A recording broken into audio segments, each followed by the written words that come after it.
Student, welcome to maths by logic YouTube channel. आज हम discuss करेंगे फंक्शन का अगला पार्ट, जिसमें एक्सरसाइज पूरा होगा एनसीईआरटी बेस।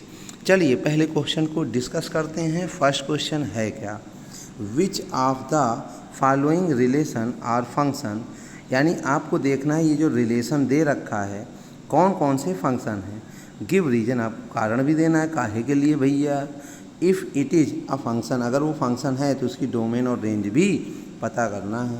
तो आप देखिए ये आपके रिलेशन दे रखे हैं, और अगर फंक्शन की बात करें तो उसकी डेफिनेशन साफ साफ मेंशन है कि no two distinct order pair, अलग अलग दो ऑर्डर पेयर की जो पेयर है उसमें फर्स्ट एलिमेंट सेम नहीं होना चाहिए। फर्स्ट एलिमेंट क्या नहीं होना चाहिए, सेम नहीं होना चाहिए। अब जब फर्स्ट एलिमेंट सेम नहीं होगा तो आंख मूंद के कह दीजिए डोमेन 2, 5, 8, 11, 14 और 17, यानी ये आपकी डोमेन हुई, जबकि रेंज 1 है केवल। ठीक है, समझ में आई बात, ये तो आप समझ गए होंगे। तो ये नीचे भी मैंने लिख रखा है कि कोई भी दो डिस्टिंक्ट ऑर्डर पेयर है सेम फर्स्ट एलिमेंट। ठीक है, शुरुआत वाला जो एलिमेंट है ना, फर्स्ट एलिमेंट, वो सेम नहीं होना चाहिए। बाद वाला भले सेम हो जाए, इसमें बाद वाला सेम है तो मुझे बाद वाले से थोड़ा ना लेना देना कुछ, मुझे फर्स्ट एलिमेंट सेम नहीं दिखना चाहिए। ठीक है, आते हैं सेकंड क्वेश्चन पर।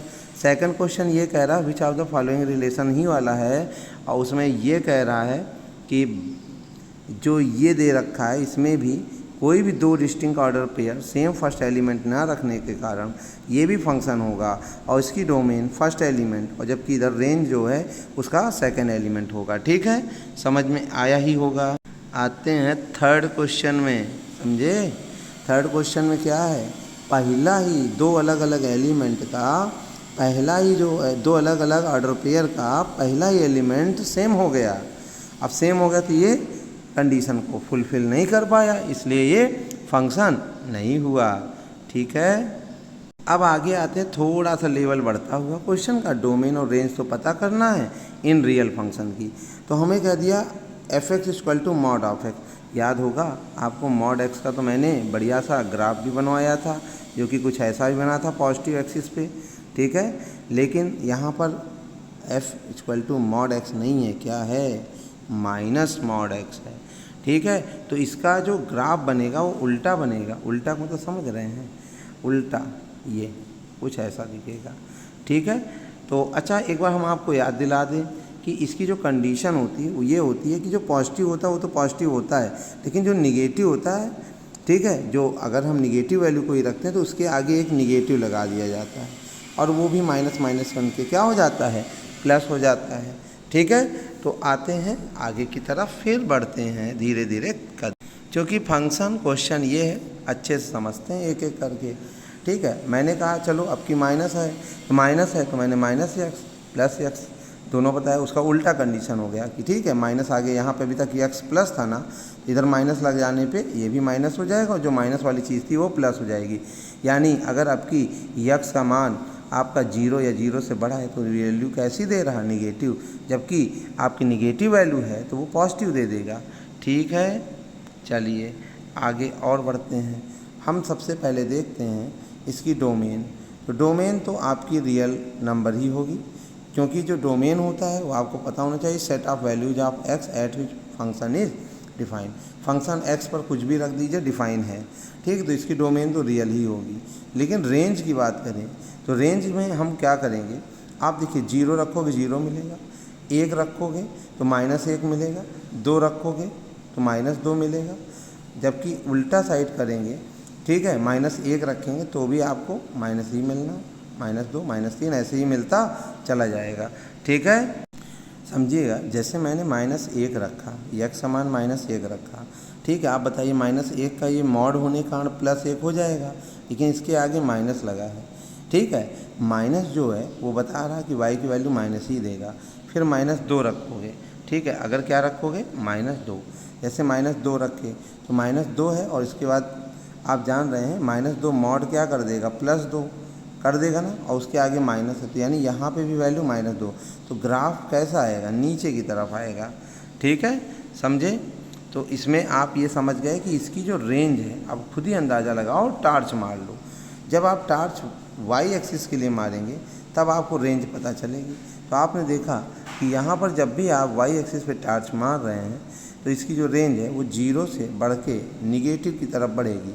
इसलिए इसकी जो रेंज हुई 0 से -इन्फिनिटी हुआ, लिखा पहले जाएगा निगेटिव वाला टर्म और 0 बाद में, और आपका क्योंकि इनफाइनाइट ओपन इंटरवल में रहता है जबकि 0 है वो क्लोज इंटरवल पर होता है, क्योंकि 0 रखने पर 0 मिल रहा है।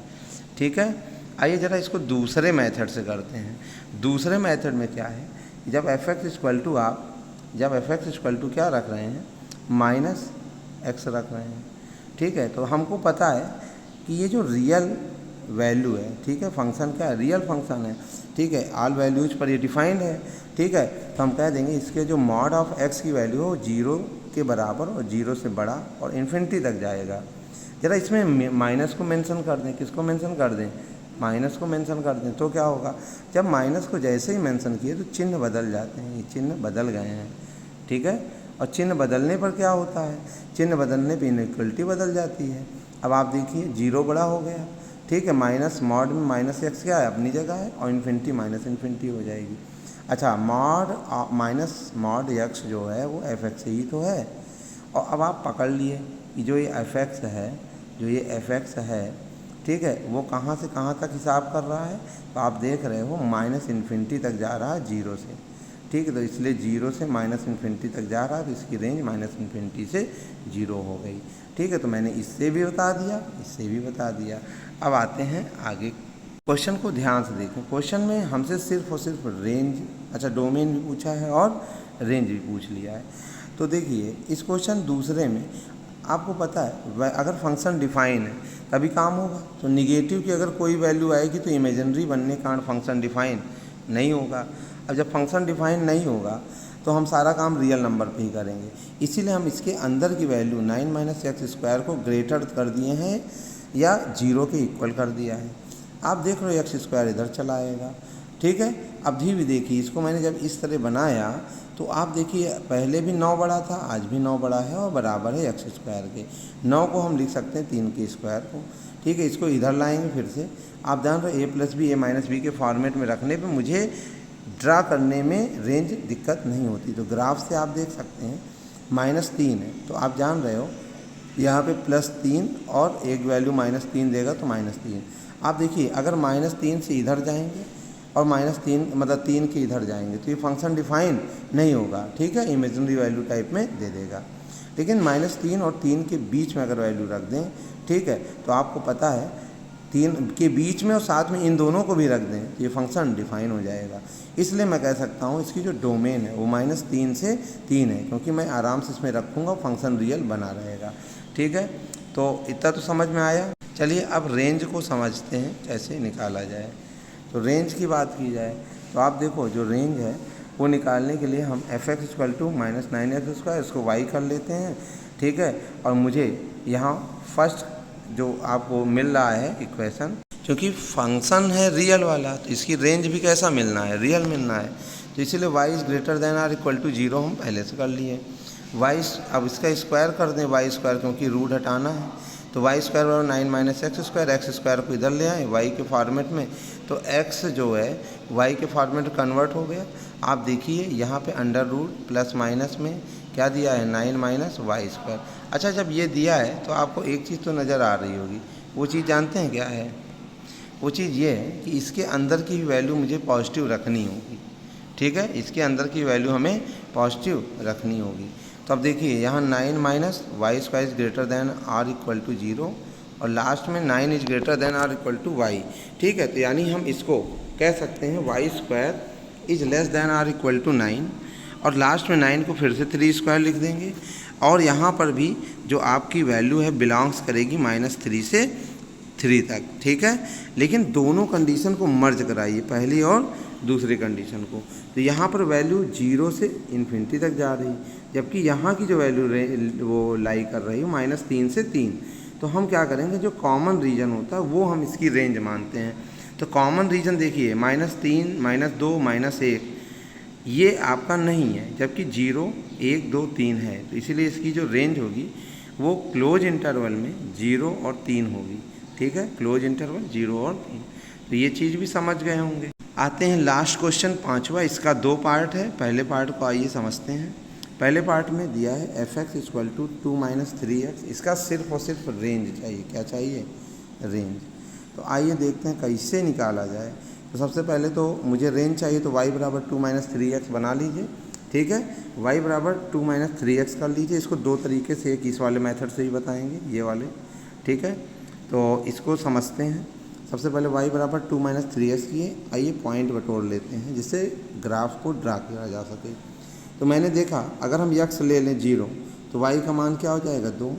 अगर x का मान 2/3 लें, 3 से 3 कट जाएगा, 2 में से 2 चला जाएगा, तो y बराबर क्या मिल जाएगा? 0। तो मैं कह सकता हूँ कि अगर मैं लाइन ड्रा करना चाहूँ, जैसे यहाँ पे ड्रा किया गया है, ठीक है, तो आप देखिए जब 0 रख रहे हो, x का मान 0 रख रहे हो, तो y का मान क्या मिल रहा है? 2। जब आपने x का मान 2/3, देखिए ये पूरा 2/3 0.66 होता है, 1 से छोटा होता है, 1 से छोटा होता है। अब जब वो 1 से छोटा हो गया ना, तो हम कह सकते हैं कि ये लाइन थोड़ा सा 1 से इधर जाएगी, और 1 से अगर इधर गई तो हमने कहा कि ये इसका ग्राफ कुछ ऐसा दिखेगा। और यहाँ पे हम कह सकते हैं इसकी रेंज 2 से लेके माइनस नीचे की तरफ जा रही ना, तो इन्फिनिटी बन जाएगी, 2 से लेके इन्फिनिटी तक। ठीक है, तो मूवी माइनस इन्फिनिटी, तो इसकी रेंज माइनस पहले लिखा जाता है, 2 बाद में। ठीक है, तो ये हो जाएगा माइनस इन्फिनिटी टू 2। अब प्रश्न ये है कि जो 2 है वो क्लोज इंटरवल में रखा जाए या ओपन इंटरवल। तो आप खुद बुद्धि लगा सकते हैं कि वहाँ पर 2 रखने पर वैल्यू डिफाइन है या नहीं। तो आप जैसे देख रहे हो 2 कब मिल रहा है? जब x = 0 रख रहे हो, यानी 2 साफ साफ डिफाइन हो रहा। तो मैं कह सकता हूँ यहाँ क्लोज इंटरवल होगा, जो कि मैंने लगाया नहीं। ठीक है, आइए इसका दूसरा तरीका देखते हैं। बड़ा सुंदर सा तरीका होता है, ये टेक्निकल तरीका है। देखिए आपको पता है रियल फंक्शन जो होते हैं वो क्या होता है, उसकी रेंज 0 से इन्फिनिटी होती है ना। अब जरा x है तो इसको क्यों ना 3x बनाएं, वो भी माइनस वाला। तो मैंने दोनों साइड -3 से गुणा करके -3x बना लिया। ठीक है, ये तो 0 ही रहेगा, ये -3x हो जाएगा, ये माइनस इन्फिनिटी हो जाएगा। अब आप देखेंगे ज़रा दोनों में, चूँकि 2 में से घटाया गया, तो मैं क्यों ना दोनों में 2 जोड़ दूँ। 2 जोड़ो तो इधर 2 बनेगा, इधर इन्फिनिटी में अगर 2 जोड़ देंगे कोई भी फ़र्क नहीं पड़ेगा, वो माइनस इन्फिनिटी ही बनी रहेगी अगर माइनस इन्फिनिटी है तो। अब यहाँ देखिए 2 में से 3x घटा सकते हैं, 2 पहले पॉजिटिव बना लिए। अब आप देखिए 2 - 3x है, इसमें देखेंगे ध्यान से तो देखिए 2 से छोटा है, ये वैल्यू 2 से छोटा है, लेकिन किससे बड़ा है? माइनस इन्फिनिटी तक। तो हम कह सकते हैं 2 - 3x कहाँ बिलोंग कर रहा है? माइनस इन्फिनिटी से 2 तक। तो आशा करता हूँ ये भी समझे होंगे। तो अब चलते हैं लास्ट क्वेश्चन पे। बेटा आज लंबी वीडियो थोड़ी सी हो गई है, चलिए इसमें भी देखते हैं x² + 2। तो सबसे पहले आप ग्राफ को ड्रा करिए। अगर x = 0 मिलेगा तो y बराबर, x = 0 लेंगे तो y = 2 मिलेगा। तो आँख मूंद की इसकी रेंज 2 से लेके पॉजिटिव इन्फिनिटी तक जाएगी। ठीक है, इतना तो समझ गए होंगे। अब आगे आते हैं और ज़रा x² + 2 है, इसमें x² है। ठीक है, आपको पता है कि x की वैल्यू क्या है? 0 से इन्फिनिटी के बीच होना चाहिए, और यहाँ पर x² भी वही हाल होगा। तो मैं दोनों में 2 जोड़ के फंक्शन बनाने की कोशिश करता हूँ। बन गया x² + 2। ये भी इन्फिनिटी से 2 के बीच हो गया, क्योंकि 2 जोड़ना पड़ा। इन्फिनिटी में 2 जोड़ो कोई फ़र्क ही नहीं पड़ता।